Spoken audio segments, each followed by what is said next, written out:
Viewers আসসালামু আলাইকুম। আজকে আসছি ধাপাড়া নদীর কিনারে, ধাপাড়া ঘাট এটাকে বলে। ঘাটের নিচে যে চর, বিশাল চর দেখাবো আপনাদের কাছে। চরে বাদাম লাগাইছে চাষিরা। তো বাদাম হয়ে গেছে, কিছুদিনের মধ্যে বাদাম উঠাবে। পানি উঠে আসছে, আজকে জোয়ারের পানি উঠে আসছে আস্তে আস্তে। আজকে নদীতে অনেক ঢেউ, প্রচণ্ড ঢেউ, নদীতে বাতাস বইছে,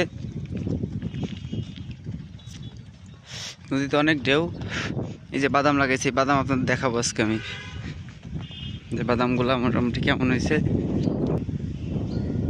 ওয়াও, অনেক সুন্দর ভিউ, ভালো লাগতেছে।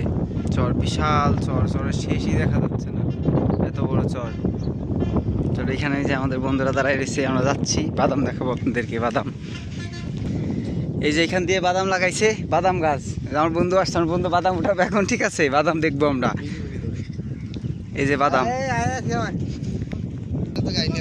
এই যে বাদাম গাছ, একটা বাদাম গাছ উঠাই দেখাই।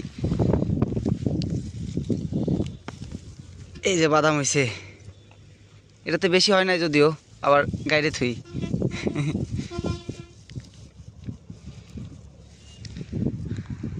এই যে বাদাম হয়েছে, এই যে চট দিয়ে বাদাম গাছ লাগাইছে সব।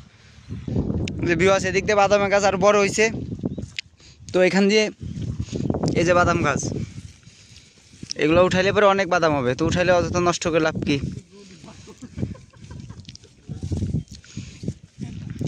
এই এটা বাদামের ক্ষেত, আর নদীর দিকে যাচ্ছি আমরা।